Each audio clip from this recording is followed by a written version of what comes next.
Thank you, AIA. See lots of friends here. I'll try and stick to the time. So tonight is the reception okay? Yeah. For the online edition, I guess so, right? Yeah, I've been personally I've been working in I'm a Hong Konger, so obviously I work in Hong Kong with some of the I've been working in Shenzhen for 98, right? So we're celebrating 25 years of quite handover, being part of mainland China residents. So I think I come from a perspective of seeing really Shenzhen change as a city in parallel with Hong Kong. That's the perspective of my talk. So I'm actually going to share with you guys projects that are on the ground, that are planning, that I've seen in the past, try to tell the more holistic picture.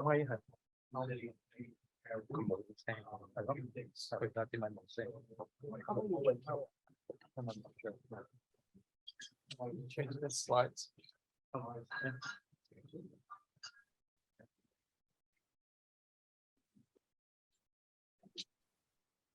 Right.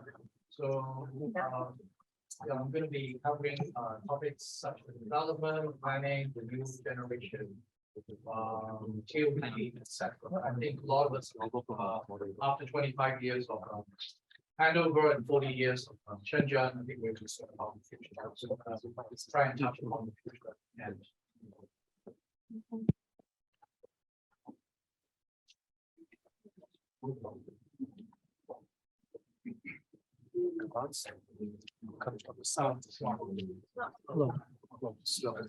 okay, right. Take a second. So this, right. So it's interesting. We always see maps of Shenzhen as Shenzhen and Hong Kong as Hong Kong, but when you put the two together, you very seldom see the two together. This is almost like a positive negative map. It's almost like a reverse. And this is a bit old. This is about 10 years ago, but I think Shenzhen probably was changed more than Hong Kong. Right. And then in Hong Kong, we know we have a lot of green, 75%, versus 25% area of urbanization. But we have 7 million people in half the land area of Shenzhen. Whereas Shenzhen over the past 40 years really has grown from definitely under 100,000 people to now 17 million people. With currently a green urban and green ratio of 60-40. So it's a kind of reverse for various reasons. Once upon a time, we were at the same place. There was no border. We had a lot of blah. And once upon a time, Shenzhen had many more mountains. Right? But in a very powerful attack on to change some of those mountains. So I always find this kind of geography between Hong Kong and Shenzhen very interesting.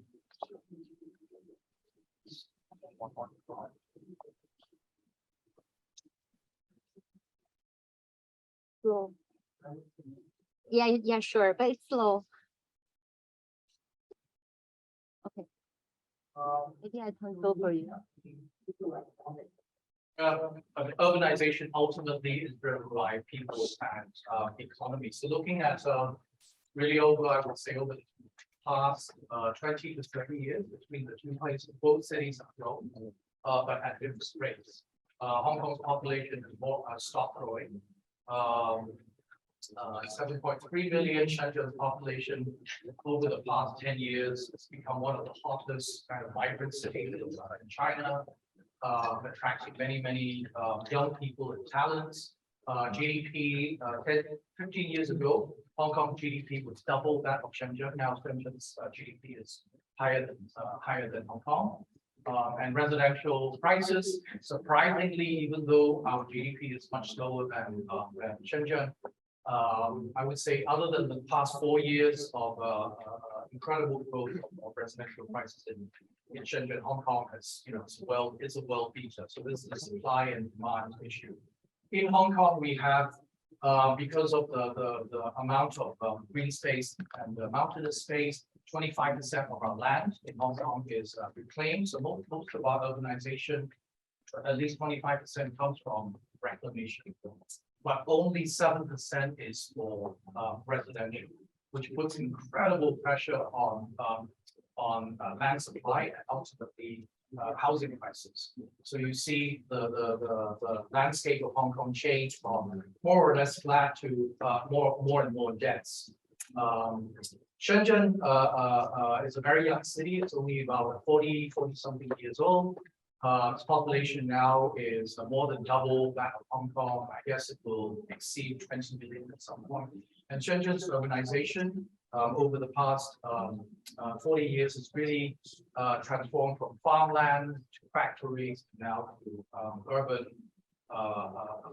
fabric. And so there's a lot of redevelopment opportunities in Shenzhen. All those areas are red currently, redevelopment areas, mainly from industrial to urban, and also growing high density as well. Next. The two cities are very different in terms of demographics, and not only in population. I mean, Hong Kong has the privilege of being what I would call the oldest city in the world, meaning we live the longest. And Shenzhen is probably in mainland China one of the youngest. It's definitely the youngest tier 1 city in the world. So I would call Hong Kong a double aging city. You know this from the 2030 plus plan in Hong Kong. You have lots of old people and lots of old buildings. Right, old buildings great. 500 new old buildings every year need to be redeveloped or regenerated or strengthened somehow. And then most of them are concentrated in those. Most of them are concentrated in the Kowloon area. This is Hong Kong. There's about 3,000. Whereas in Shenzhen, it's a very, very young city, what I would call a double use city, young people and young buildings. So a lot of opportunities for young companies, young practitioners, but also people interested in new buildings rather than regenerating, right? So Shenzhen, the building construction there has been growing, new buildings has been growing at 17% per annum, which is phenomenal if you compare that with anywhere in the world. Next. In terms of the development history, Hong Kong has always been a trading city since 180 years ago. It's still a trading city, but increasingly it's transitioning to become a financial city, right? What I would call an ATM city, the giant ATM of China. And that can be reflected in our Hang Seng Index. Although I think the best days of the Hang Seng Index probably over. The 80s was much better, and then which can be reflected in our very glamorous postcard skyline of Central with many AIA member buildings shown in this slide. Laurence is smiling. So whereas Shenzhen, I think, has transformed from an industrial city, a factory city, to a tech city. And you can see in the stock market, over 50% of the stocks listed in Shenzhen are either manufacturing or tech. I suspect tech probably more because a lot of the manufacturing companies there are tech related as well. They make components, right? So well over 50%, and that again can be reflected in its skyline, in its constantly shifting so-called CBD. They don't even use the term CBD anymore, right? So Shenzhen has become a sort of Silicon Valley, high density Silicon Valley for China. Next. Planning system, very different. I think a lot of us here familiar with the Hong Kong planning system. Hong Kong is a market-driven economy. We have very systematic, multi-scale planning procedures. But what I see as a practitioner in Hong Kong is that number one, we didn't really have a strong vision until recently, 2030 plus. So Hong Kong's vision for the city has been somewhat lacking until recently, and a lot of the planning of Hong Kong, even though we have a very kind of structured planning process, is left open to the open market, because Hong Kong is a market economy, and that makes the Development Bureau and the Lands Department very powerful. But unfortunately, sorry, planning department friends, makes the planning department not very powerful, which is very different from the Shenzhen system. Next. Shenzhen system is much more complicated. We all know China is mainland is a top-down economy. So they in Shenzhen, they treat really planning as the kind of resource. It's integrated, planning is integrated with economy, which it is not in Hong Kong. It's really, land is really treated as a resource. And then they have this very interesting system in mainland, which was somehow developed and perfected in China, the kind of trendy, it's like a ring, I don't know the translation, like circling land, which requires vision, positioning, design. So design in the kind of land negotiation project between developer and government requires design right up front, which when I first started in Shenzhen, I was shocked. Like you have to provide a design before you can buy the land, because in Hong Kong, that is never going to happen, right? So design comes much later. Then they have a very elaborate system like ours in Hong Kong of planning, development, and control. But what I particularly like is this kind of pre-planning process, where I guess a lot of you get hired for this kind of work as well. And then they also have a very interesting bottom-up system of urban villages, because there's over 300-400 urban villages in Shenzhen that need to be redeveloped. And the urban villages in Hong Kong have a very interesting stock holding system. There are books written about that, and that's a very bottom-up process. So Shenzhen has a lot of diversity in how planning is executed. Next. Going back to textbooks, I do teach at Hong Kong U. We all know, I think, Robert Moses and Jane Jacobs is the kind of classic kind of theory versus practice clash in the 1950s. I'm not going to go into that. And very generally, renewal being top-down, regeneration, according to Jane Jacobs, being bottom-up, citizen-driven, still continues to be a kind of bifurcation and difference in how planning and urban design is practiced all over the world. I find that very interesting. Two very interesting projects. I'm not really going to talk about overseas, but I find these two projects, one by KPF, Hudson Yards, with a plot ratio of 15. It's just like absolutely incredible, higher than central Hong Kong. And the other one in King's Cross, London, which is a kind of regeneration project with a plot ratio of 3. Much slower. So these are the two kind of I would say two kind of leading kind of case studies that really exemplify the renewal versus regeneration approach. Next. In Hong Kong, what are our major regeneration projects? So one of the more, I would say, controversial or infamous ones is the Litung Street, which used to be the worldwide capital of wedding cards in the world. In Wan Chai, both projects are by, and then the second one also by URA in Yau Ma Tei and Mongkok. I think two very different approaches. So I would say the Litung Street was an urban renewal, kind of one-shot process, and heavily gentrified. So now buildings and shopping there tend towards the kind of high-end residential sector, whereas what the URA now, after how many years? After 10 years of discussions and lessons, they're trying to carry out a different approach in Yaoqing Mall area, really to respect livability, sustainability, urban character, conservation, etc., etc. So hopefully, we wish URA and a lot of success in this new project. Next. Also, two well-known projects in Hong Kong, which are government-led. The Kai Tak project, the old airport runway, which I believe was led by CEDD and master plan by AECOM, I believe, or AECOM had a strong hand in the planning and the infrastructure. And through 10 years of hard work of the EKEO office, now they have their own official brand, smart green and resilient design in this area. Part of it is incremental, the Kwun Tong part, and part of it is top-down renewal on the Kowloon Bay part.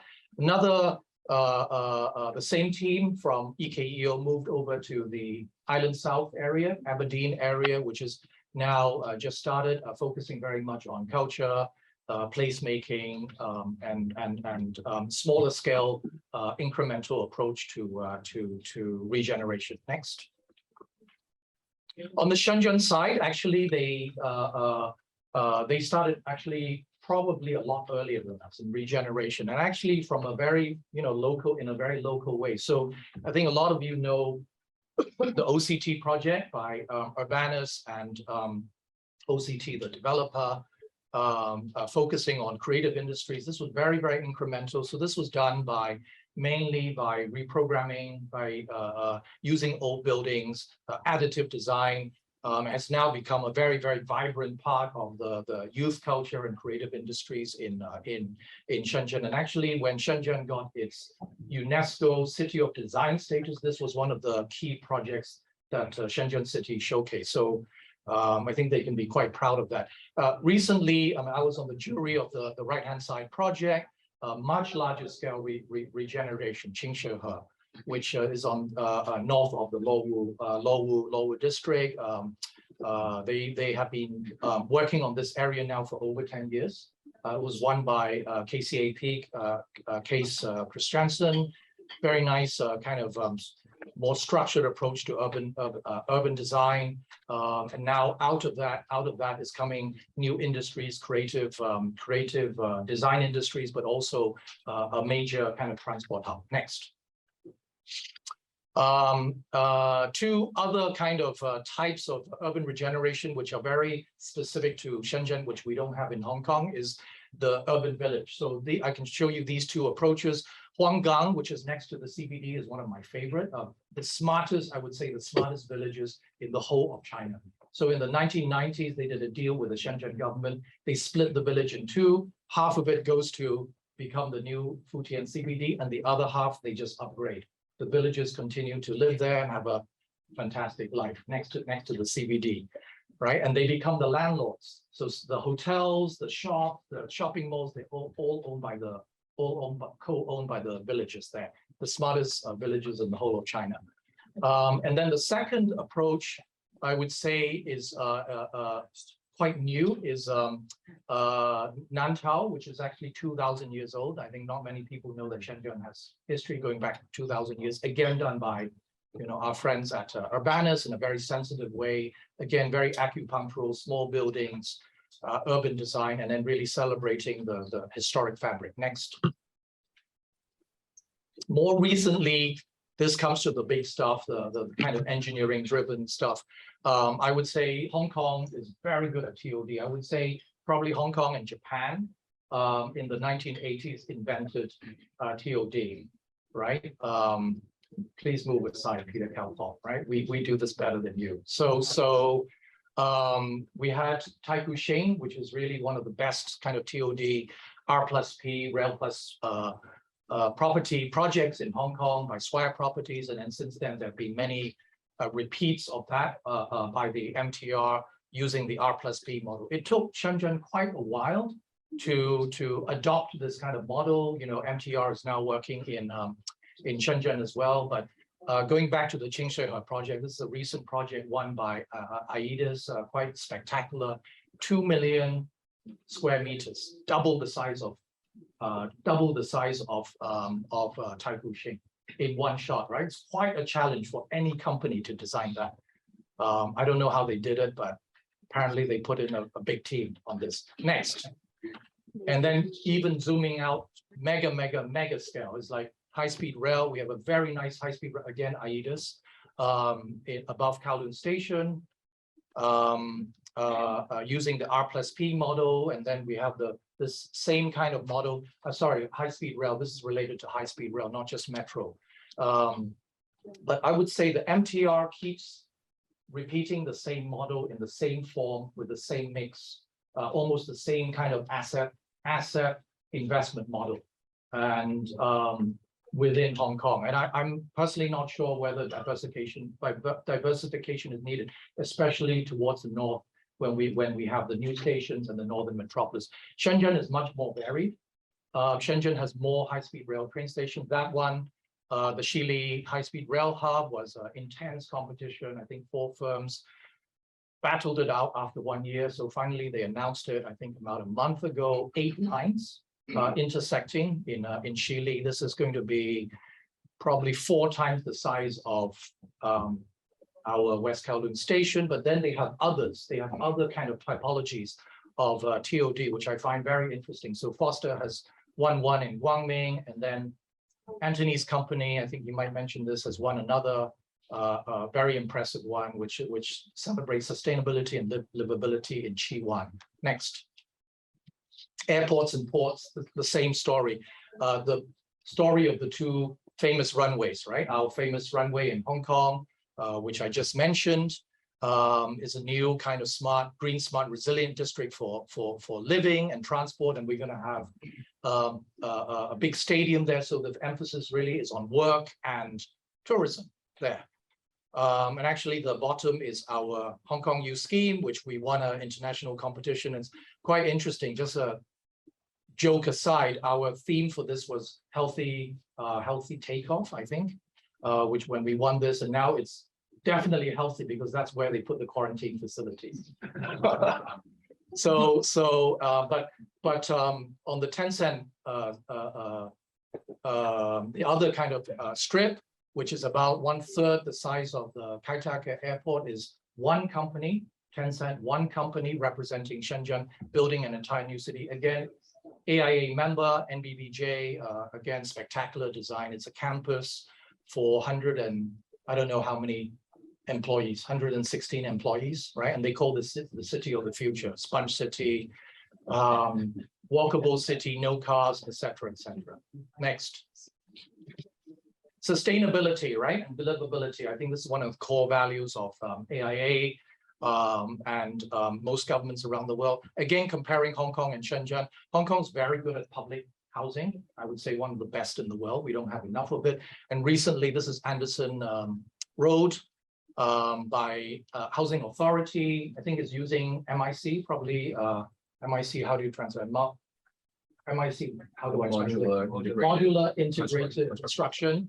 But also they resuscitated the quarry, a dead quarry, and then also employing urban farming. All good things for public housing. But Shenzhen is not really designing in that way. What Shenzhen is doing for sustainable and living, they're providing different housing typologies for different people. So even Norman Foster gets to design talent housing, right? Budget talent housing to attract talent. We don't have any talent housing in Hong Kong.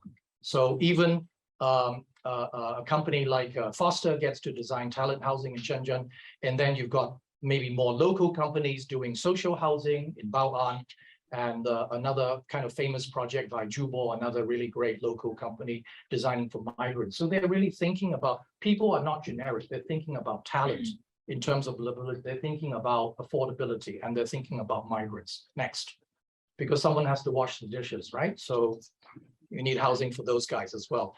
Public space, I would say Shenzhen is far, far, far ahead. I've been on many, many juries that only focus on public space. It's government driven. This is one of the more ambitious ones by Sasaki, you know, regenerating the whole area from Lohu all the way upwards towards Qingshihe. It's like a public realm kind of design.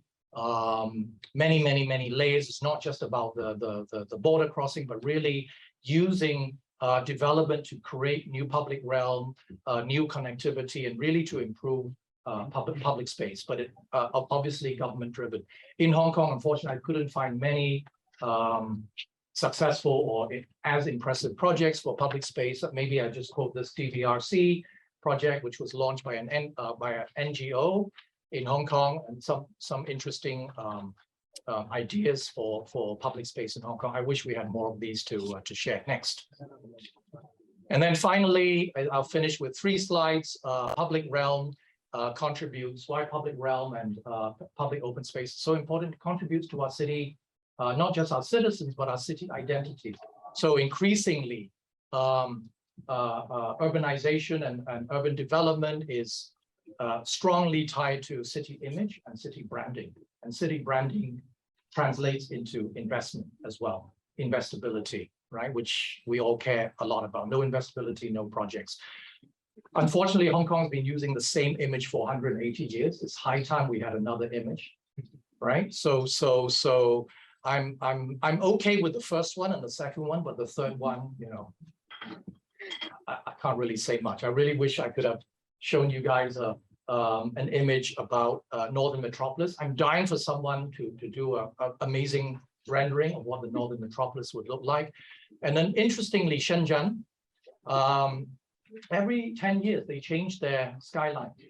So I was a jury on this one many years ago, SOM, KPF. Invariably, there is a KPF tower in every skyline. So I asked, joking aside, I asked Laurence, my good friend, what if we have 10 more KPF projects, right? Or would we get 10 more skylines? Does it really make a difference? How many more KPF projects does Shenzhen need to redefine itself, right? So I find that really fascinating. But there is a glimmer of change in this. They don't need to do high density anymore with Qinghai and with Tencent Net City. So maybe Shenzhen is, let's say, grown up and beginning to redefine itself. I'm really looking forward to the next phase, whether this gets built like that or not. Next. Can skip this. Both cities have many challenges, right? I feel so sad about, sorry, go back. I just have to say, I feel so sad that this is going to become public housing. I have to say this in public. It's just a travesty. And then Shenzhen, the same kind of issues. Next. Community gentrification, livabilities suffer from the same thing. It's the same story. And then finally, what is the future? Next. For Hong Kong, for sure, we are moving our center from south to north. We are moving from island mentality to mainland mentality, how these two join up, and from rural to urban, right? So someone needs to do a rendering of this, right, as a city branding. And then what about Shenzhen? Next. From this, which, if I can be a little bit rude, is almost like a wannabe copy of Hong Kong CBD, with beautiful towers and iconic buildings, to this, right? A kind of emblem of sustainability. Before James Corner did his master plan for Qinghai, you hardly hear the word sustainability talked about in Shenzhen, but now 30 to 40% green ratio is normal. Sustainability index normal in every single Shenzhen project now, every single one. So the past 10 years, you know, we moved from iconic buildings to sustainable development. And then the next, well, this is what Qinghai looks like. And then I would say, I'm looking forward to the next stage of Net City and how Qinghai can lead the way. Yeah, so that's my talk, and look forward to the discussion later. Thank you. Thank you, Laurence, for his insightful sharing. There will be a chance to exchange with Laurence at the very end. So if you have any questions in the room, please keep them. And for those on the online, please you can also leave on the chat box. Next up, we have Dr. David Gallacher. Thank you. Is an executive director of environment with AECOM Hong Kong. He has an academic background in ecology and environmental management, and has worked on hundreds of sustainable design, environmental planning, conservation, ecological monitoring, impact assessment, and habitat design projects across Asia. In addition to his practice, David is also very active serving in the environmental sector. For example, he is the executive committee secretary of the Hong Kong Institute of Environmental Impact Assessment. Welcome, David. Thank you. Thank you.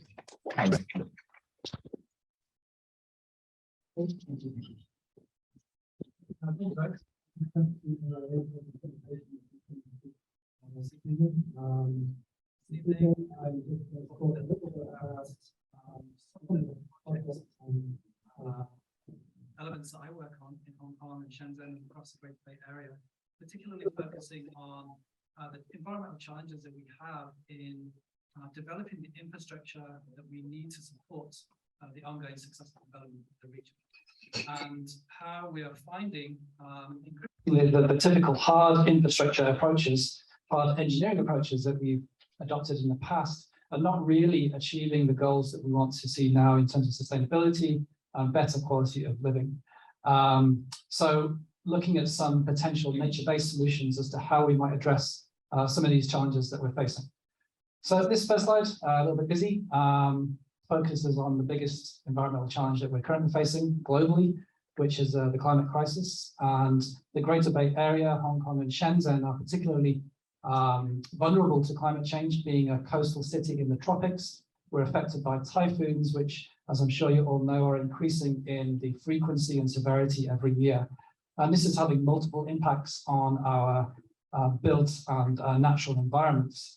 Particularly, there's a big cost associated with the cleanup and the repair of the environment after these typhoons hit. And this is even just going to get worse as time progresses. So there are things that we can do in terms of nature-based solutions to help address climate vulnerability and improve resilience. If we have new build projects, it's actually quite easy to enhance the resilience for stormwater and kind of heavy rainfall events to prevent flooding. You just increase the size of your pipes and what have you, very straightforward. Where we do have a bigger challenge is in older districts where the current infrastructure is probably at capacity already, and it cannot really cope with the additional stresses that we're going to see from climate change. So what we can do in these situations is see how new build developments can help to improve the performance and help these older districts to be more resilient in the future. So this example, you just mentioned this one as well, the Anderson Road quarry in Hong Kong is a good example of this. It's a new mixed-use development under construction on the east side of Kowloon, and it's actually upstream and slightly above Kwun Tong, which is an old urban district with fairly poor drainage infrastructure, which will be vulnerable to climate change in the future because it's quite difficult to upgrade that. So what we're doing at Anderson Road, as well as introducing all of the typical sponge city elements, is putting in this very large flood storage lake, which also doubles as the central water feature in the main public green space for the development. And the lake is actually designed to accommodate a much larger area of water and depth of water during rainfall events. And what this does is it temporarily stores all of this flood water before it gets discharged downstream into Kwun Tong, thereby alleviating those flood risks downstream. As well as those kind of flood management elements, the park also has, it's obviously a good quality public open space, but we've also included a lot of biodiversity improvements features to attract more wildlife into the area. In terms of climate change as well, there's a particular issue with us being in a very exposed coastal location. Because during typhoon events in particular, we get increases in wave heights and storm surge, which will cause flooding in coastal areas, as well as the general increases in sea levels that we're going to expect in the future. And so again, for hard engineering solutions, we can just put in larger seawalls and taller seawalls to prevent this flooding and protect the assets in the coastal areas behind the flood walls. But the problem we have here is that those hard engineering structures will destroy all of the ecology that's in the intertidal area. So this includes in this part of the world, things like mangroves and mudflats and seagrasses, which are very, very high ecological value. And introducing those kind of hard engineered elements as well conflicts with the kind of broader GBA goal of restoring our coastline. So GBA as a whole has about 3,000 kilometers of coastline, and there's a very ambitious program to restore a lot of the coastlines that have been degraded by aquaculture activities and residential and urban developments in the past. So to help manage these kind of two conflicting issues about how you can provide better protection for coastal areas, as well as how you can protect and improve the ecology and environmental performance of these areas, one potential solution is this kind of hybrid design where we're using hard engineered seawalls to provide the protection, but embedding ecological functionality into those seawalls. And this example here is from Tung Chung East. This is a new reclaimed new town next to the airport in Hong Kong, where we've put in, instead of the traditional riprap seawall along the edge to protect the reclamation, we have this eco shoreline, which adopts different types of kind of natural shoreline typologies. So we have some areas which have this kind of rocky eco shoreline typology where it's more exposed and you're getting more wave action and you need better protection. And here we provided lots of different levels which collects water and provides rock pools when the tide is low, providing a refuge for different kinds of organisms. We've also included in the design this mangrove eco shoreline where we have some protection at the front of the shoreline, which allows us to put in some softer sediments and to plant mangroves. So these photos are from a site trial, which we've had going for about 2 years now, close to the development site. The actual project's under construction at the moment. So these mangroves are about maybe 1.5 years old in this picture. So they're growing quite well. And we're doing monitoring of all of these different types of eco shoreline and finding that they do in fact support very large numbers of organisms compared to the typical riprap engineered shorelines that we normally use for this type of protection. As well as climate change, which is probably the biggest issue, there's a bunch of other elements of environmental management that we need to look at across the GBA. And kind of looking backwards instead of forwards, water and soil contamination is a huge issue, particularly in parts of Shenzhen and Dongguan, where past industrial activities and urbanization, where you haven't had proper waste management for water or solid waste, has led to widespread contamination with heavy metals, petrochemicals, all different kinds of pretty nasty chemicals, which are not only quite smelly and not good to look at, but they pose a real health threat to people and also to ecosystems. So before we can reuse that land for public open space or residential development or whatever we want to use, we have to try and clean up and remove those sediments to make it safe, those contaminants to make it safe. So this is a typical project we've been working on with both Hong Kong and Shenzhen authorities to clean up the contamination in the Shenzhen River, which is the one dividing the two cities. And what we did here is use various treatments, chemical treatments, to immobilize all of the pollutants in situ. So we don't actually have to take them out of the sediments. We just inject different types of treatments into the sediments to make sure that those contaminants are locked away and are no longer available to be taken up by other biological organisms to make it safe. And what we did for this project as well as a pilot was to then reuse that sediment, which is now safe, as building materials, and we can mix it with concrete to create bricks and concrete blocks, which also gets rid of your kind of waste disposal problem as well. So once you've got rid of those underlying contamination problems in both the sediments and also the water quality, you can then look at rejuvenating and revitalizing these affected water bodies across Shenzhen and Hong Kong as well.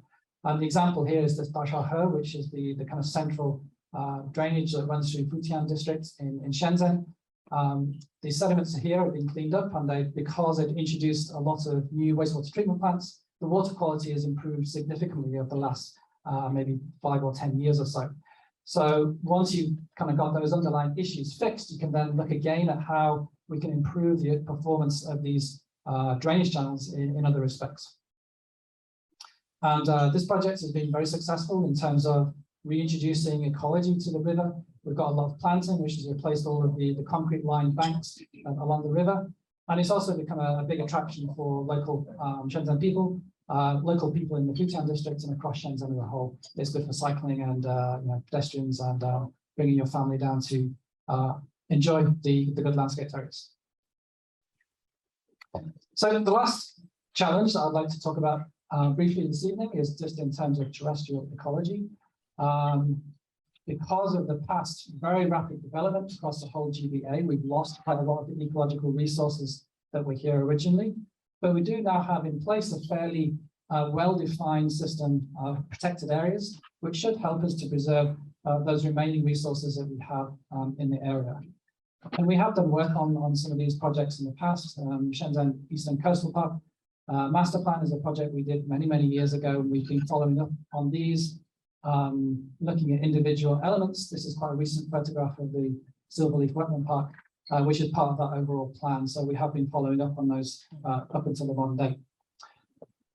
I think a key challenge that we do have, even with these protected area systems in place, is what exactly we are protecting. if you look at a map comparing the protected areas in Shenzhen and Hong Kong with the topography, pretty much everything that's under the protected areas is kind of upland. It's a mountainous area. So we have very, very good protection of those kind of mountainous areas, but that's not the only habitat that we have across the region.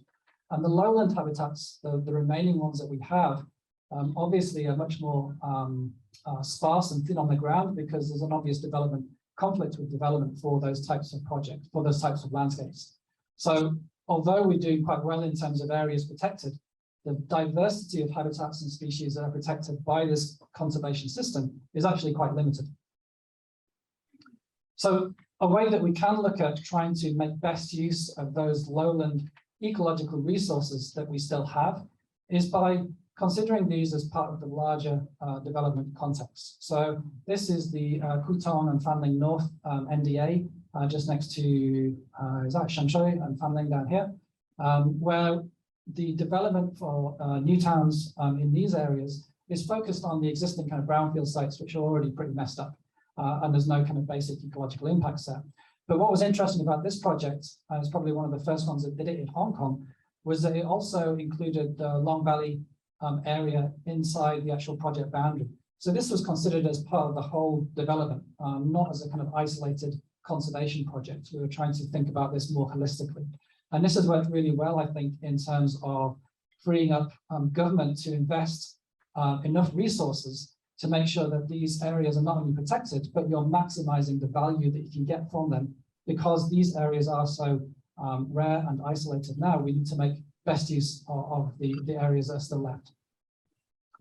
So for that Long Valley, there was a habitat conservation management plan developed where we looked at various aspects of how we can best manage the land within the Long Valley area to provide suitable habitat for our target species and make sure we had good areas for them to breed and to feed and what have you.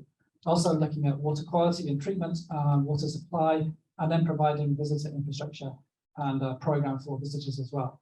So this project is almost complete in terms of the habitat restoration, and the end product's been pretty good so far. And the performance in terms of the ecology, more importantly, has been good as well.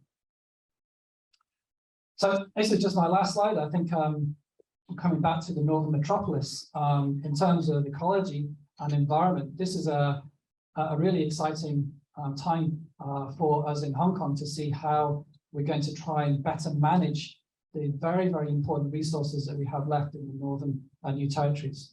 So this is probably from Mai Po and Hong Kong Wetland Park down in the south, up through to Long Valley and this area in the north. It's probably our most important ecological resource that we have remaining in Hong Kong. And historically, the management of this area has been fish ponds, but because a lot of the area is in the private ownership, there's been very little incentive or kind of push to maximize the value of this area in terms of ecology. And so with government's move to resume all of these lands and turn them into this wetland conservation park system, there's a really outstanding opportunity for us to make the best use of these lands that we have possible and to really maximize the ecological value that we can get from them. Okay, thanks. That's the end of my presentation. I look forward to joining the panel later. Thank you, David.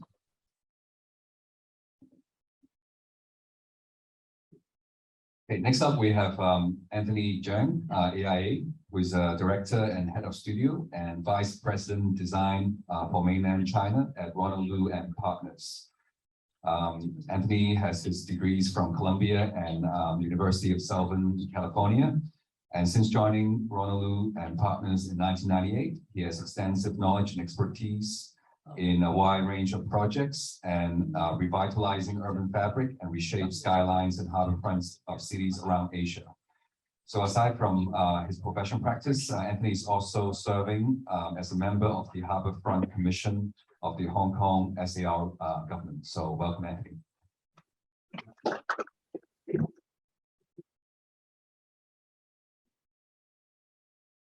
Thank you. I'm going to take everyone back a little bit back to architecture, closer to architecture, but still very big developments, most of them TOD, okay, but still a lot smaller in scale compared with the previous two speakers. Okay. As introduced, I worked in Ronald Lu Partners for 20 years, 24 years. And I did quite many planning of TODs, and some of them are being built, some of them built, of course. And through these years, I have learned. I'm learning through the process. Okay, TOD, as a matter of fact, we're learning from the process. There's no TOD concept when I joined the company, right? But somehow you become a terms, and then we learn how to cope with these terms for TOD. But for me, it is a really fun thing to do. Okay, and I was when I was listening to what Laurence is talking about. Now I know why I like to do TODs. As he said, the Hong Kong planning is only playing in 2Ds. Right? The TOD is really a 3D things. It's a 3D things. It's also about economics, about social aspect, about mixed use, about urban life. So this, when I reflect, I think this is why I like doing this TOD projects. Okay. Actually, I have written a book 10 years ago, approximately 10 years ago. I boxed up some of those in that back at the back. You can take a look. At that time, Premier Li Keqiang just came into office, and he said that we need to urbanize China. Okay, and what he said is, and at that time, China is approximately 50% urban populations living of urban populations, and then the other 50% is in the rural. He said in his terms, he's trying to push 20% of people into the cities. I don't know the data today. I have not checked. I was trying to check this morning, but I couldn't find it on the web. But I told when AIA asked me to do this talk, I was saying that I'm doing the evaluation of the book that I've written 10 years ago, and I will find later. But this is interesting talk. Li Keqiang talk about moving 20% of the Chinese population into the city. It's a big project, it's a huge project. And at the time, I was thinking, oh, how can we do that, right? And what I'm thinking is that this is 269 million people moving from the rural to the city. But I don't think Corbusier's method is a method. Okay, I just saying put it out. This is a solution, but I don't think it's a solution. This is the Hong Kong public housing solution. May not be shouldn't be applied to China. And whether the US model is a model, definitely not, right? The Los Angeles model. Okay, I live in Los Angeles. I went to USC, so I've been in the city. I work in Los Angeles too. I'm 30 miles away from my office, from home office, but it's considered a short distance in LA, and it took me 1 hour to go to work and another hour to go back home. Okay, my home is very close to here. This particular site. But this is Shenzhen. Shenzhen at first was developing based on this American model. Beijing is also very similar to LA as a model. I remember when I visited Shenzhen maybe around 15 years ago, and there's not too many TOD concept. Okay, and I remember when I was I tried to get to Waqianglu. Okay, and I was going from Shenzhen Lanlu to Waqianglu. It took me 45 minutes to cross 3 junctions. But of course, it's much better now. Actually, the Shenzhen traffic is much better now than it was like 15 years ago. But so I really think that this should be the model that we need to adopt. And China and 1 million population. I mean, in city with 1 million population. Elsewhere in the world, this dot is quite spread out, but China, I think, will become all condensed together. So actually, there's no land. How can Premier Li Keqiang move 20% of people into the city? Definitely not Americanized. But you look at Hong Kong. This is Hong Kong is like the most sustainable city. This is a curve that I find in the web. Okay, and the least is basically using the least energy for transportation per person. Okay, it's Hong Kong. And, look at Los Angeles. Houston is the worst. I don't know anyone of you from Houston. When I visited Los Angeles maybe 3 years ago, my cousin lived in. I arrived in the evening in the airport. It took me approximately maybe less than an hour to go to her place, which is a suburb of LA. And then the next day, I went to meet a friend in downtown Los Angeles. It took me 3 hours to go back to her home. 3 hours, amazing. So I don't think this is the model of life you want. LA life, Hong Kong life, right? But of course, unfortunately, these are spare hours I usually spend in the office. Not really for, not really for fun. Okay. But somehow, in the US, much of our time is spent on traffic. Okay. I took Lohas Park. We were one of the planner, okay, for the Lohas Park. Actually, it was done. The initial plan was done by Liauw, and then we took over in 2005. And so it's been 17 years already. I'm the master planner of this place after Liauw. And so one station we have this many family, and then 60 plus maybe 70 million, almost 78,000 populations. Okay, in only one station.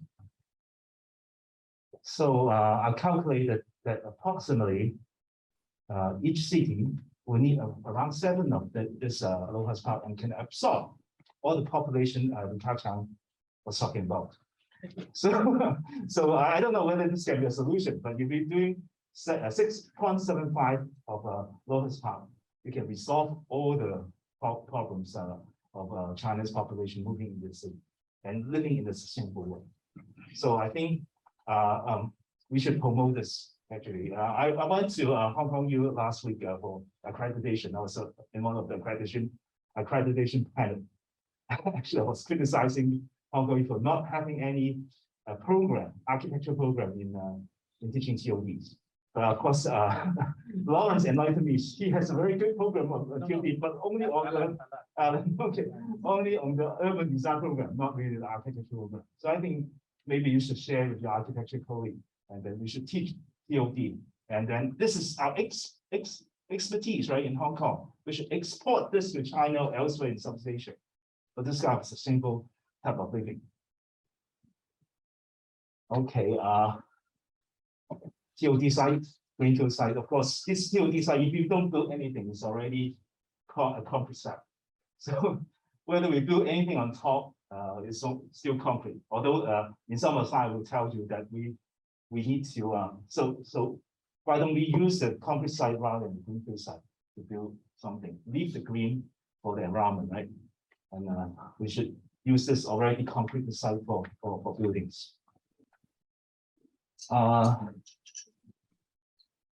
And for TOD project, we cannot use just a normal way to do the TODs. There has to be very three-dimensional. That's what I'm going to talk about. How we share my insight on how to do better TODs. But I have 10 methods. Although when I review this, some of them are overlapping. Some of the strategies I'm talking about is overlapping each other. But still, I need to bother use on this. Still have 10 strategies to share with all of you. Okay. So principle one, I think the most important principle is to make a vibrant hub.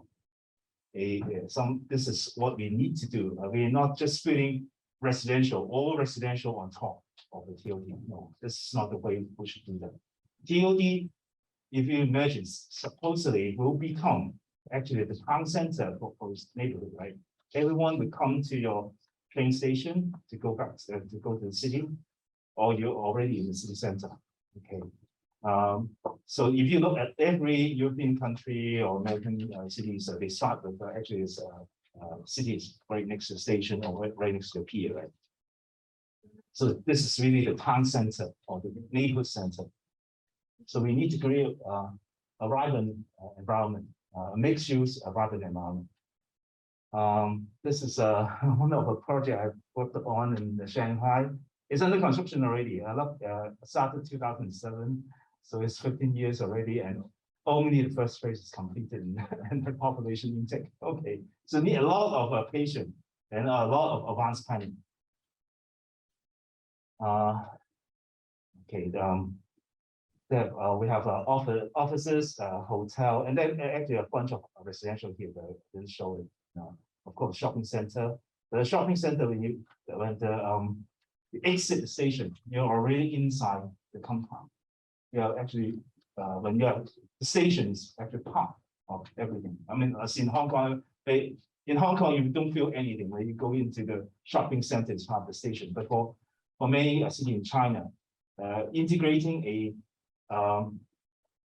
subway station with development is new. This is the first in China, the first project in China to have a strata title. With this strata title concept, then came TOD. Of course, many TOD are built already, but this is like one of the souls because there are a lot of other issues because one of the railway is owned by the government, the central government, not by the local government. The project is lead by the local government. So it's taken so many years to convince the national government to allow we take over their railway. Okay. And environment hub. This is another project that's under construction already in Busan, and we have a mixed-use development, hotels, service apartment, and then offices and some residential at the back, and also a big retail center in front. We plan is a 24-hour city, try to accommodate as much different functions as possible. Of course, with the support of the client, without the support of the client, we cannot plan this type of development.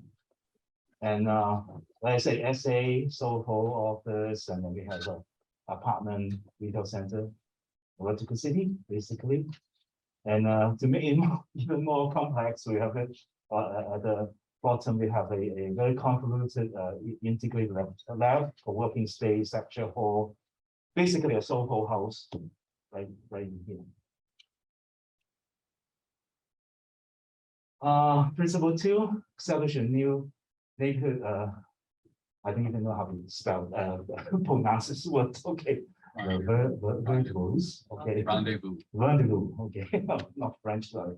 Don't know how to pronounce it, but my colleague changed my draft and put in this word. All right.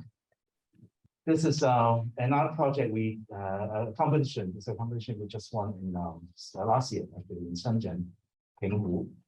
And this is the Pinghu station. This is high-speed rail plus a local station, 2 lines underneath somehow. Okay, and office building. We plan a new central plaza for the whole development. We propose a elevated green deck connecting all the different elements: residential, school, commercial, and of course some social functions. And very complicated and many different lines. This is the government rail. Basically, it's just a high-speed rail, and then actually 3 different lines, and then each of them. We try to have when you exit the railway. This is the gateway, the gate from the MTR, the gate from the MTR coming out, and you're already integrated into the central spine, the central green spine. So that when we tell the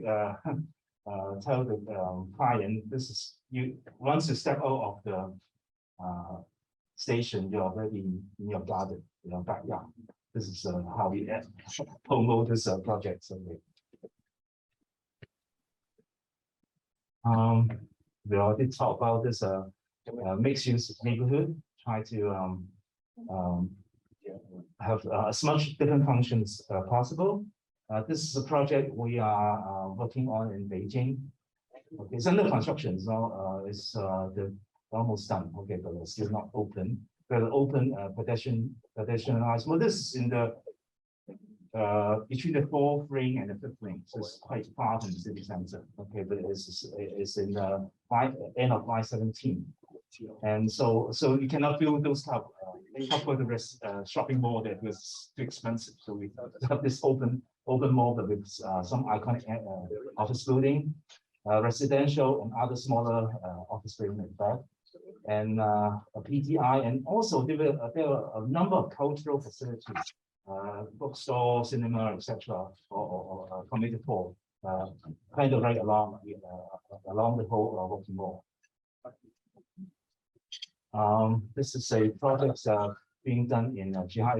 It's open already. It's in Zhuhai, and also running to the high city rail, not the high speed rail. Okay, and have office, retail, residential, and a hotel. And then we actually propose a very large riverside public open space connected with the retail mall. So some kind of social, and this kind of projects allow us to propose something really giving back to the community.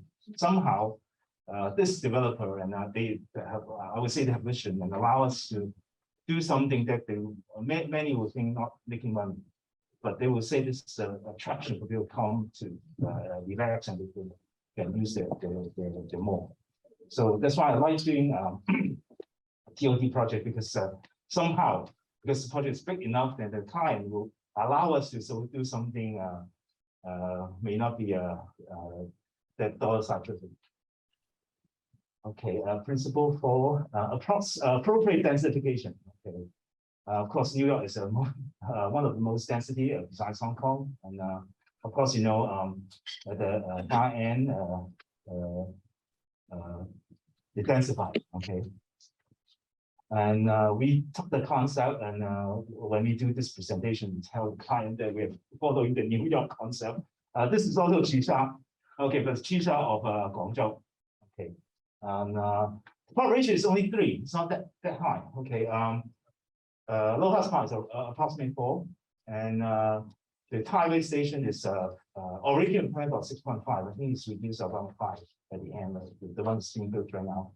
So this is approximate plot ratio that Hong Kong suburb plot ratio. But this is a little even. This is quite looks like quite dense. There's only 3, and of course our proposal is there's a river right here, so we're also trying to bring the river, bring the greenery onto the podium, and of course below is also it's two depot of railway, two lines, depot for 2 lines. So this one is so big. So as I say, we try to try to bring the people. Linking the river and go put the route in and for exercise or whatever. Okay, and then we have a mixed use of course there's a lot of residential, and then with a central office tower, and then the IT hub here. Okay, 3-dimensional network, principle 5. Okay, this is highway station. Don't ask me why we need to tear down the building. I'm not going to answer this question. But when we planned this, you know, the East Rail and the West Rail cross here. And then at the time when we planned this, originally when we received the program, there's no asking that we should use a retail center to connect it to rail. Okay, they actually connect by itself. But if you have been to Tower Station, if you interchange, in the morning you can change quite easily. If you coming from Amansan to and try to go to the CBD, okay, we can change this blocking force. But if you go back home, you have to go downstairs and then go back home. So we told the shopping mall has not been open yet, but I hope that they still keep this idea, because we are still the architect for them, but the shopping center is being done by PNT, not us. So I don't know how PNT still follow our original concept. And what we plan for them is that you go through the shopping mall to go back home, because you have to go downstairs and then go back up, right? And there's a choice, and go up and then go back down. Okay, and if you do that, and then if you live in Mount San area, okay, you can ask your family come here to enjoy your dinner or whatever, or cinema or movies, and then you don't have to pay extra when you go back with the octopus card. You can do that, right? So there's a concept using the whole development become the interchange, not going just the gates, walking through the very hard edge of station box. Okay, you can go out a little bit, enjoy your ride, and go back. So I think this concept with the advance of octopus cars, I think we can plan for better city life. So this three-dimensional arrangement we should always look into and suggest to the client. This is once again the Shanghai project that I talked about. They have worked on for 15 years, and also we have a very integrative station and the retail center. A seamless integration that you don't know whether you are in the station or in the development. I presented this quite a few years ago, and also on the TOT conference. European architect, actually he was a convener, asking me, the moderator asking me, why are you Hong Kong architect not all expressing the station? I was actually quite angry. I'm celebrating life. I'm not celebrating the station building. As you know, in a very European city, they celebrate the architecture of the station. But I don't think we should do that. We should celebrate life. I actually want to suppress the image of the station. Okay. Seamless integration, and when our project getting larger and larger, even in the lowest part, we are trying to separate to have less driveway, etc. in development as far as possible. So this development that we propose for, it's not built, okay, it's proposed for Busan City. We actually propose a development next to the station without any car, without any even with such a large development, we don't have any driving. Of course, there's some crossing, okay, but they're not part of the system. Okay, when you enter to the development, you already go down. You usually have cars, you go right down to your car park, and all of the development will be all people will be walking in a separate strata. Okay, and also we should use the development to stitch the city. Okay, this is the Shanghai project I talked about before. Actually, the railway cut off the city in two halves.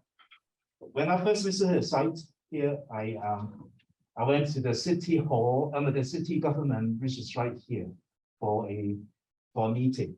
Okay, this is only maybe 1 mile from the interchange. It took me 45 minutes again from the exit of the interchange to the city hall, the city government for the meetings. I was late for half an hour, of course.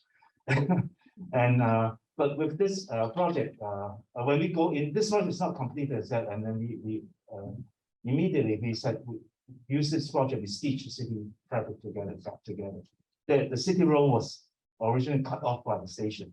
Okay, of course, this road before this line one, before line one comes in, it is supposedly the main major city road of this district. Okay. Oh, I have to go faster. Sorry. But in any case, stitching of the development, don't use a TOT and block everything. you should have to welcome and connect to your neighborhood. This is a two-main project. We have 7 bridges connecting the railway to all the hinterland.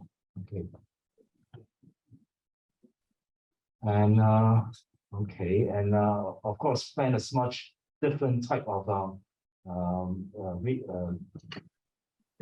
transportation as possible. And this is once again the Shanghai project. We actually have 3 PDI, one in the north and in the south, 2 in the north and then 2 in the north and 1 in the south, linking the whole of the Manhattan district. And this is again the Shenzhen project of interchange. And a lot of this diagram actually, when we plan this whole development, the economic model is based on that. If you live in Pinghu, in 30 minutes, you can already arrive into the port of Hong Kong. Okay, so this is how that particular development becomes commercially viable. But TODs basically can be commercially viable with this kind of concept. Okay, so but of course, you need to let the people feel that you're home already when you exit the development. Okay, so this is a detailed design that we're working on. Okay, okay, this one I nurture salubrious living environment. I advise you, if you're doing this project, do as much green and water as possible, especially in this part of the country, the hot and we allow greenery. And as you know, all the station boxes are concrete. Okay, so perhaps Ms. Pearl, you may not like this kind of just out, but I'll show you this particular project in our competition. We just won in China. So basically, whole development is covered with green.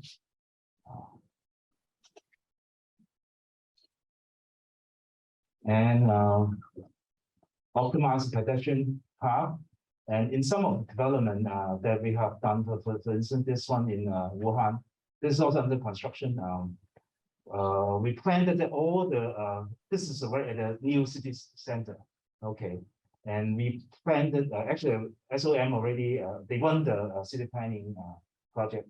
They already have a mission of connecting the whole thing. We follow their concept, and through the station and through our development, it will connect to every other development.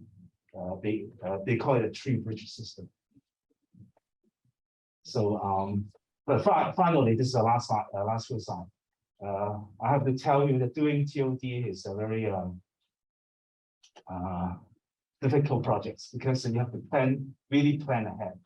When you build a railway, you need to plan ahead already. And this particular project in Loha's Park, because we don't know, because we have 12 phases for these projects, and the last phase is almost done, and the phase 12 or phase 13, so phase 13 is almost done, but it took like 20-something years, and the development changes in form.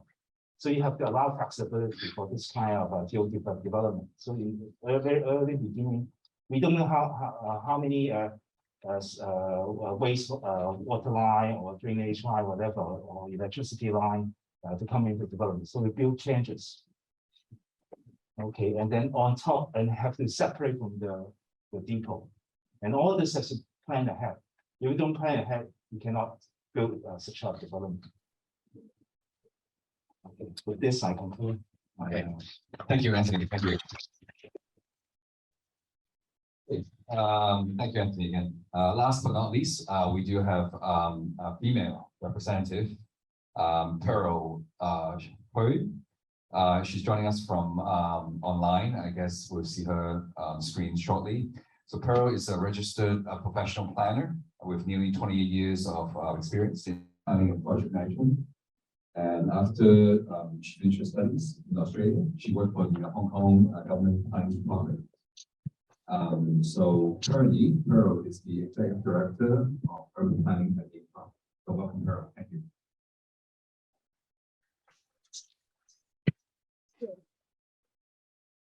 Okay, thank you, Rex for the introduction. Can everyone hear me? Yeah, Is that okay? not yet. Can you try again? Hello? Is that okay? We can hear you, but I don't.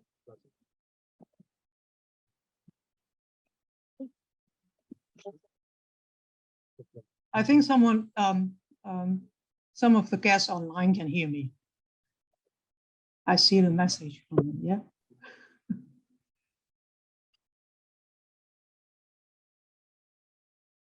Again?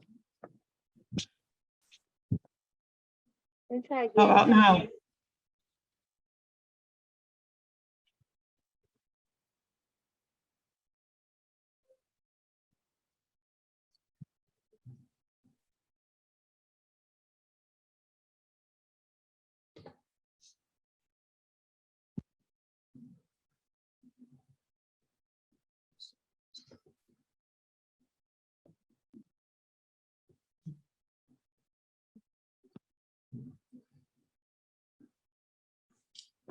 Okay, try it again. Testing, hello? 1, 2, 3. It's good. Yes, good. It's good? Yes. Okay. Wait, what I should hear her. Which one?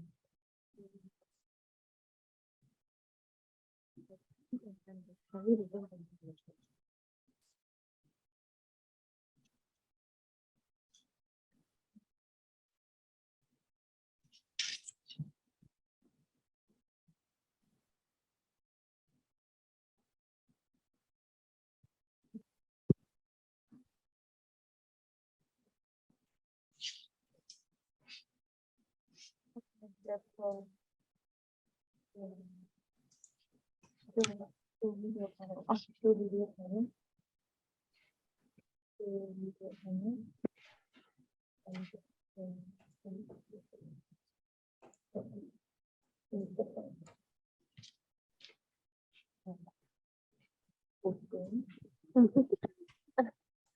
I go to meeting control and do this.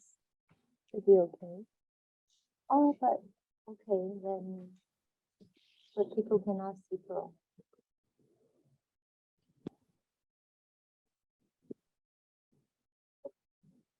Okay, Pearl, I think we're good. Yeah. Okay now? Yes, yes, thank you. So thank you again, Rex, for the introduction. And also thank you, AIA, for having me here tonight. Some very useful ideas and information and tips from our earlier 3 guests. I mean, urban renewal, regeneration, city branding, climate challenges, TOD, these are all important elements and consideration we have to take into account when we carry out planning studies. So my discussion today will focus on the Northern Metropolis. The government published the Northern Metropolis Development Strategy last year. So I want to take you through the key interface from a national policy to local planning level, which has been taken into account in positioning the future development in the area. So I'm sure a lot of you have seen this document. To put us into context, the Northern Metropolis will involve an area of about 30,000 hectares, which is about 1/4 to 1/3 of total area in Hong Kong. It's anticipated to accommodate 2.5 million people to live and about 650,000 people to work there. So next one, please.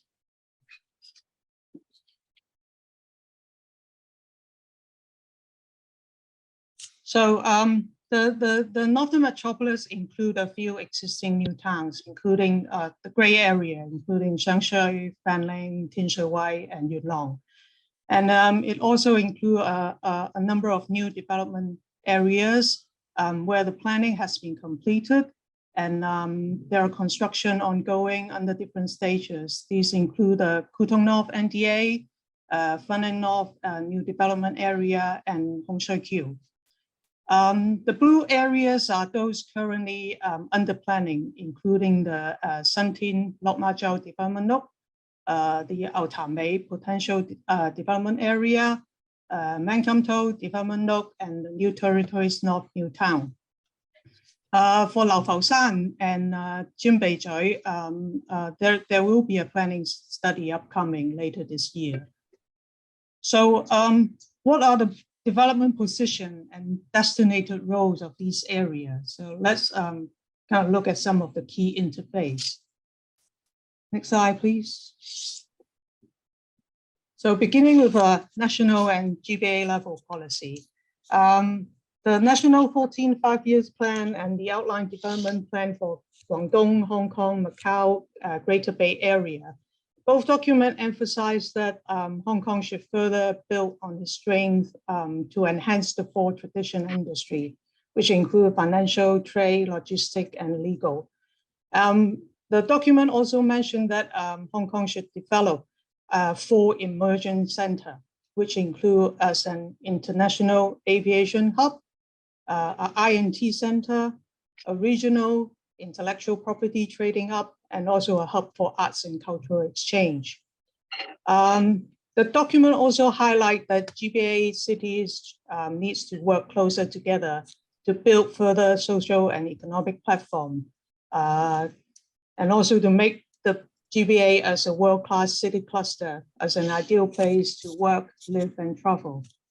Hong Kong is placed in the 2 corridor and 2 flows framework to strengthen education, research, and innovation exchange.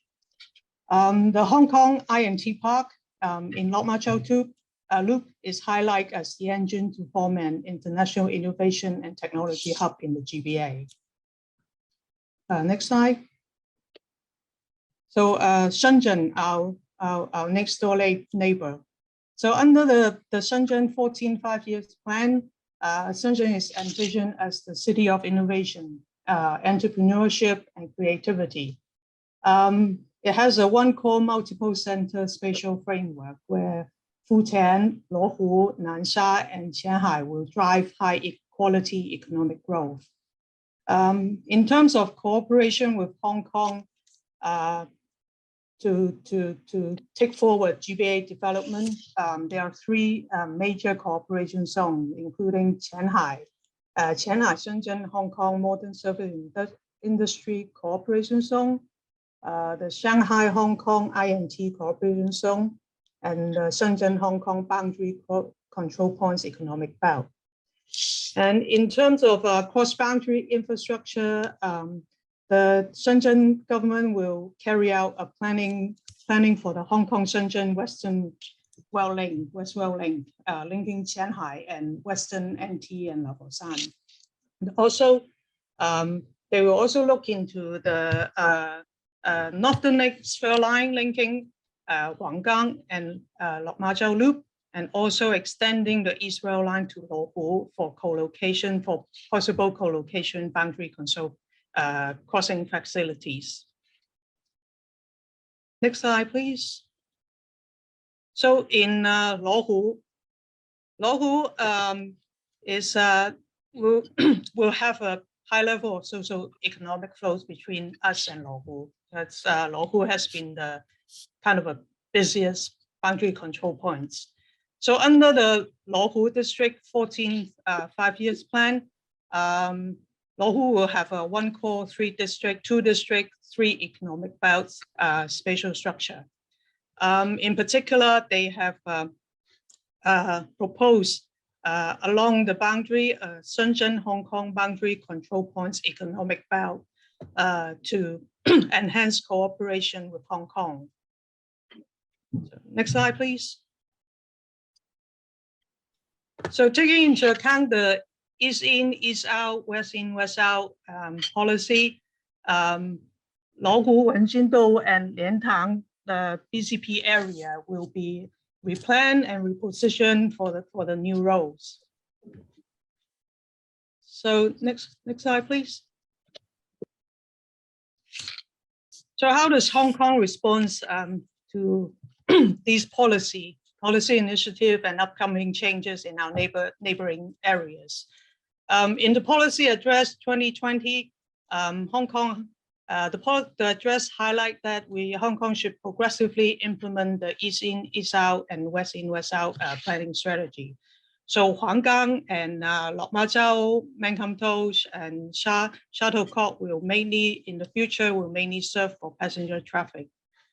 Under the Hong Kong 2030 plus development strategy, the government highlight the development framework with two metropolis and two development axes. The two axes refer to the Eastern Knowledge and Technology Corridor in the east and the Western Economic Corridor in the west.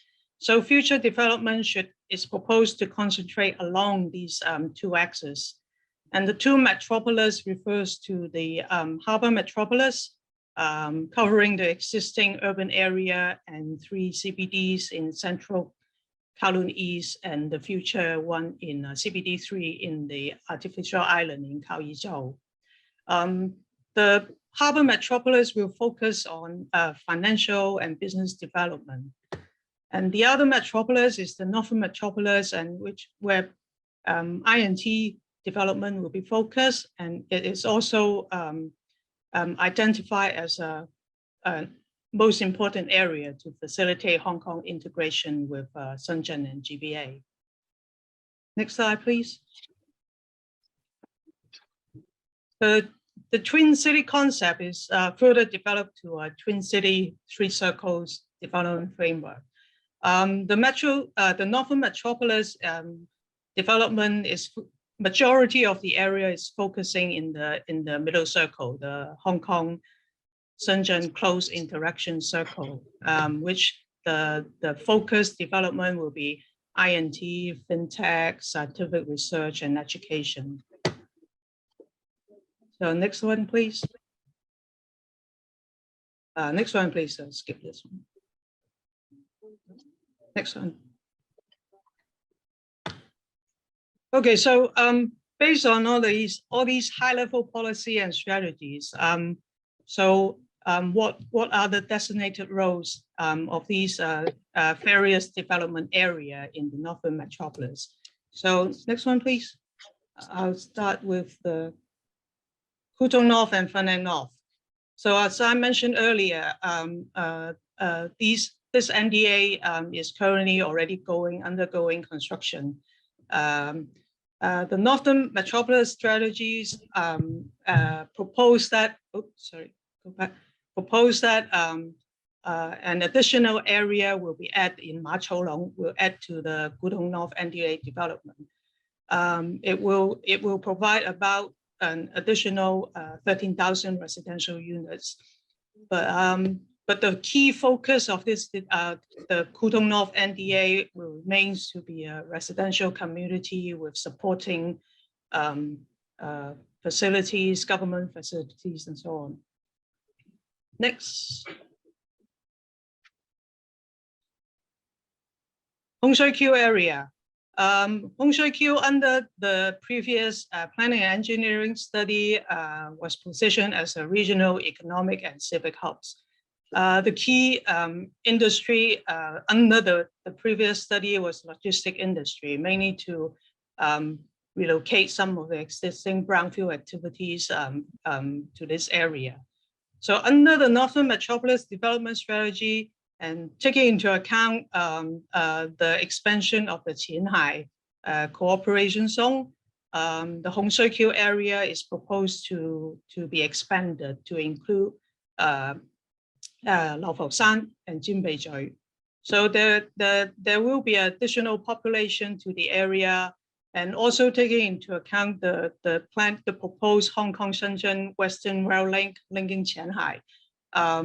The Hong Shui Kiu position is enhanced to be the NTN CBD with logistic and also high-end economy industry. Next one, please.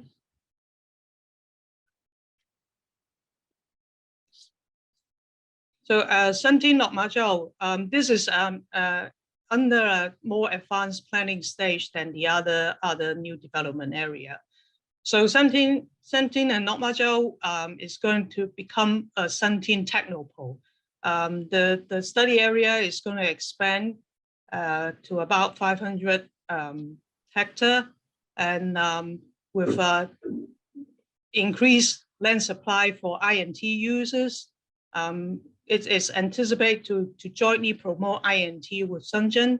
So apart from INT employment use, it will also be a key residential development, and also for a mixed development for people to work, live, and play. Next one, please. Monumental Development Corridor. In the previous Northern NT study, Monumental was proposed as a development corridor, but under the Northern Metropolis Development Strategy is proposed to become a key commercial and residential development. So it will interact with the proposed regeneration and replanning of the Luohu Wenjingdou boundary crossing pond area. Next one, please.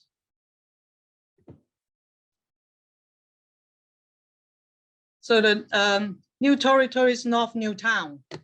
There is not much emphasis on the development position under the Northern Metropolis Development Strategy.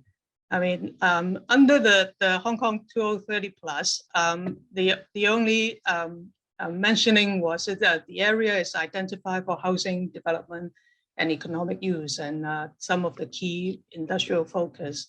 So I guess it's up to the current planning study to determine the planning position or designated role for this area. So to sum up, the Northern Metropolis will be the key platform for Hong Kong to integrate with GBA and our national development.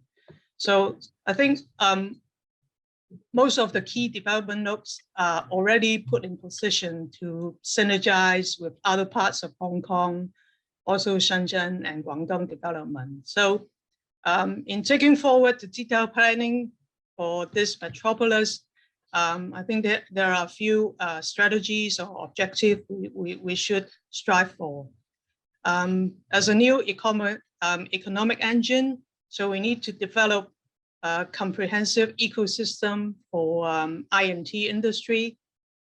This may include R&D, education, manufacturing, prototyping, talent accommodation, and other supporting facilities to make this international INT center to make an attractive environment for major enterprise and startups and younger generation to come to this place. The second one is to enhance livability. The Hong Kong 2030 plus proposed to adopt larger living space and open space for each resident in the area. So, but we also need to create quality, also attractive communities, which are adaptive and inclusive. I mean, Professor Laurence mentioned earlier, and also I highly agree, the public realm, city image, and branding is all very important to make the Northern Metropolis as a place where people choose to live and to work and to play here. In terms of urban-rural integration, we need to take advantage of the rural and natural environment, the ecological asset to create spaces that are high in natural and cultural values, and to make them accessible, and how to make best use of these assets. In terms of connectivity, railway will be the backbone of transportation, I think, and we also should aim to bring jobs closer to homes, to best utilize TOD, to enable residents they can be very convenient to access urban services.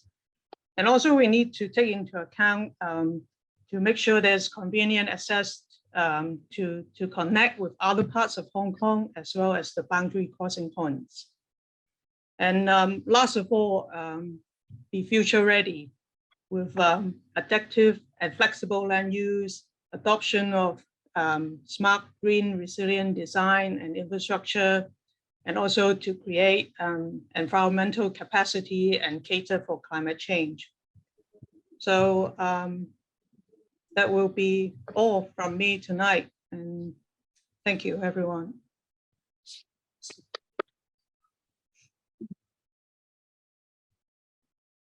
We are overrun. Oh,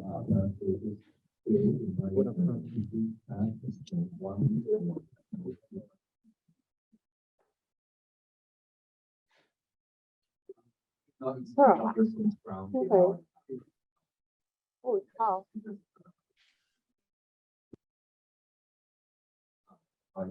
Or three room and Earl joining us online.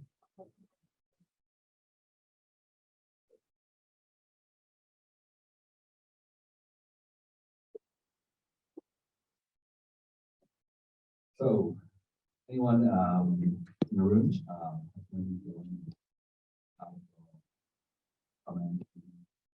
Agree? Oh, go ahead.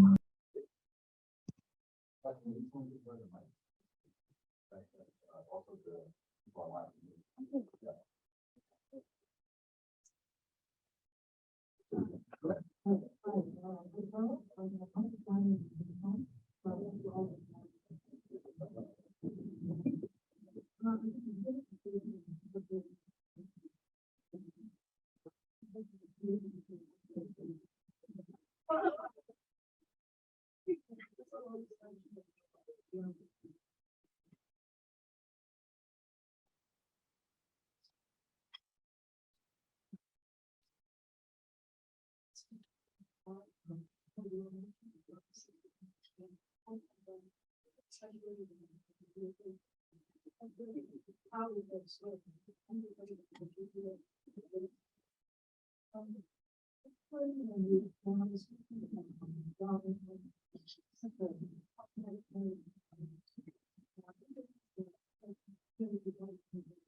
Before the response question, I thank you very much for the question. I went out of school and tried to comment the question before I asked for the speakers to respond. So this anyone in the room also ask question. Because I understand there's a petition in the chat. Anyone else in the room? Let's start the question online. Before us, we have to. There's a question online from Rebecca. Because this is for energy. Maximizing PODs. Has anyone ever considered substituting? What can be done to ensure the top side? Ensure the top side development of reef and yet will not impact the rain transport load that's in the park. Has there been any study on this subject or has conducted in the last 5 to 10 years after the POE running? If you truly care about making life better, you don't just talk about building, but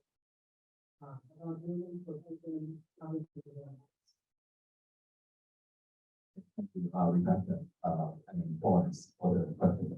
Okay, so now we open up to maybe over there from perhaps Florence and Anthony first, and perhaps David and Pearl also want to jump in later.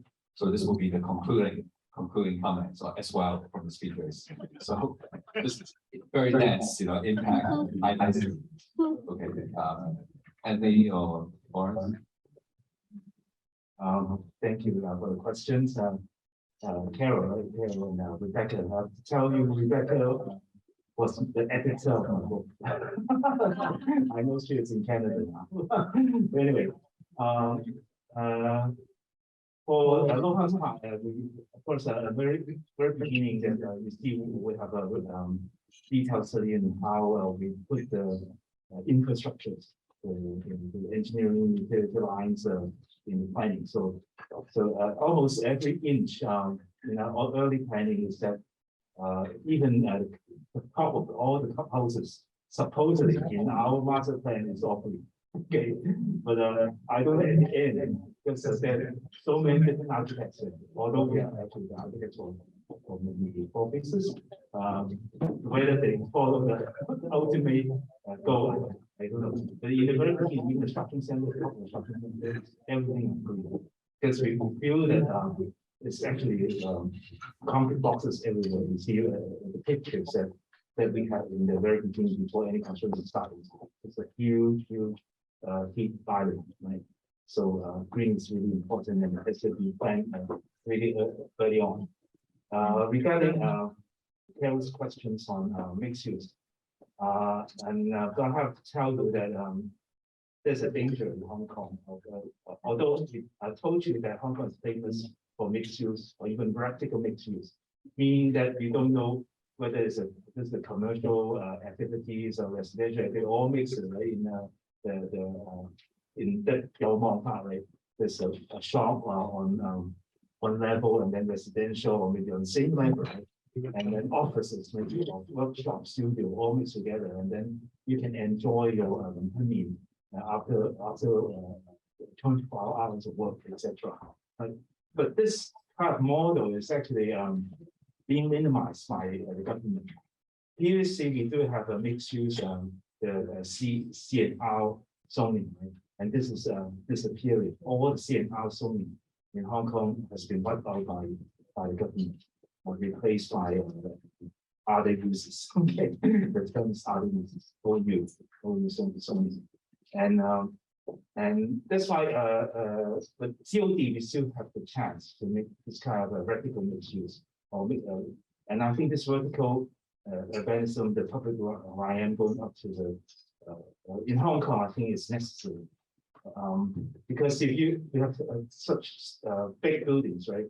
But we have limited ground for activities. If you don't put some of the community functions or even recreation functions in the build on top of the high rises, we won't have sufficient recreation facility for people to enjoy. So this mixed use model, I think we need to urge the government to keep the mixed use model, allow more different uses in one building. This is the Hong Kong way of life.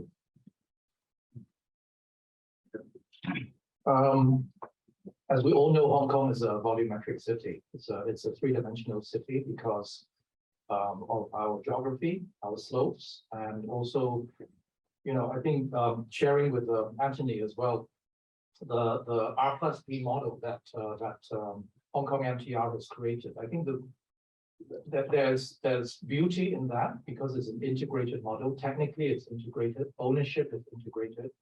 Strata, everything is integrated, and then spatially, according to Anthony, is integrated. So that's almost a kind of a perfect model for Hong Kong, right? But whether this can be exported as a Hong Kong model exactly like this to let's say mainland China or other parts of Asia, or even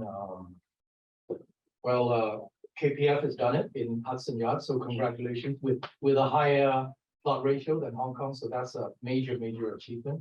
So I think that's the question. But I guess my complaint as a Hong Konger is, if you line up all the R+P models of Hong Kong, right, on one A0 board, I bet you can't tell which is which. It's basically copy and paste. It's the same wedding cake, it's the same GFA, it's the same asset model. The only difference is the candle is different, right? Do I hire KPF or do I hire Ronald Lu or do I hire Wong to do it? Only the candle is different, but you talk about life, it's the same life. It's the same store, the same light, the same GFA, the same exit strategy, right? It's got nothing to do with place. So yes, Anthony, subsuming the station, making it lively is a good thing. But I think diversity for human beings is important. And what I see happening in mainland, I participated in a few kind of TOD projects there. What I see is that they're experimenting with different models, with open air, with different tiers, with commercial space, above ground, below ground, with different ways to use greenery. They don't know, right? They don't know. So I think, yes, as a Hong Konger, I'm very proud of our TOD model, but I think even in Hong Kong, companies like AECOM and Arab and, all the A kind of firms, I'm sure you can come up with more models, because what I find shocking is that these companies that are doing fantastic TOD in Hong Kong, when the minute you cross the border, wow, suddenly you get really creative. And then the minute you sit down with MTR, it's the same wedding cake, right? Different, right, exactly. So it's the regulation, the mindset, but ultimately going back to, I'm trying to answer your city branding question and public realm. If we use the same wedding cake and the same ingredients, right? People are going to get sick. We're going to get sick of eating the same cake. And I can tell you, when you go to Shenzhen, it's like a buffet. They don't know which one is right, but there's a hell of a lot more choice on the menu over there. So I really think if we started this, if we're good at this, we need to export something different. That's my genuine desire, and also from my personal work experience, I see that they haven't yet perfected a model yet, but I see that they're trying different models. I wish we could. Thank you for sharing two speakers. So David and Pearl, do you guys want to also add to this? You are one of the A firms, so Sorry, maybe Pearl would be better placed to answer the questions on the TOD rather than myself. Sorry.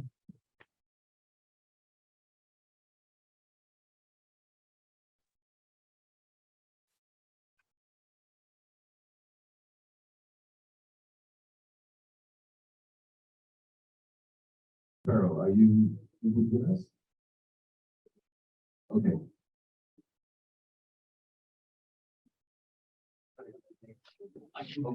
All right. I actually missed the question. The mic wasn't working properly earlier on.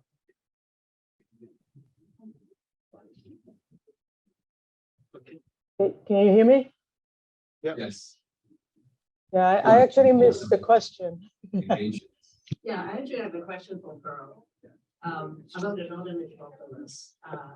As she mentioned about, like, there is a target population of like 2.1 million people for this Northern Metropolis. I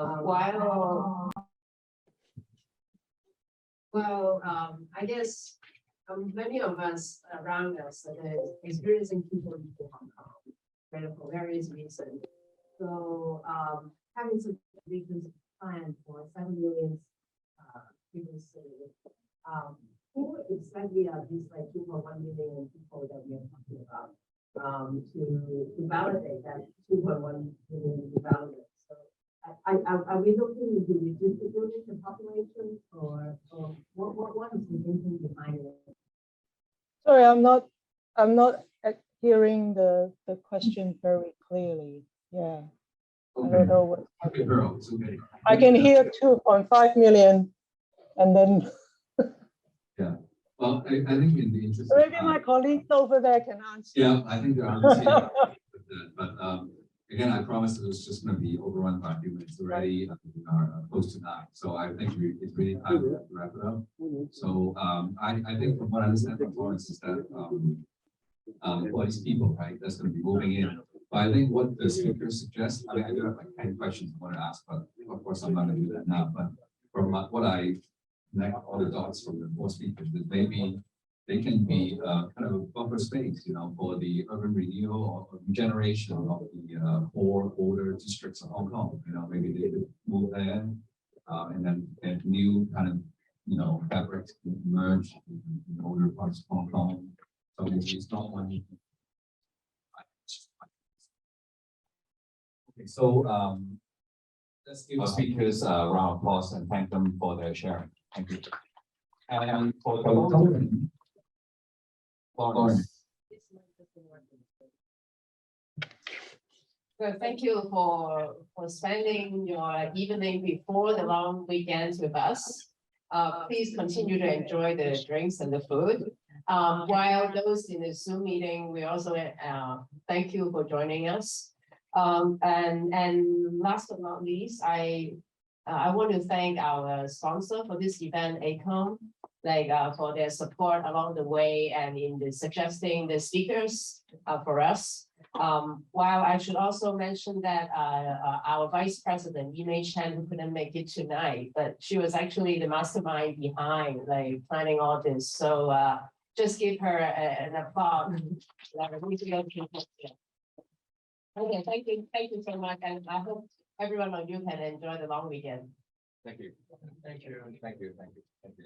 Thank you.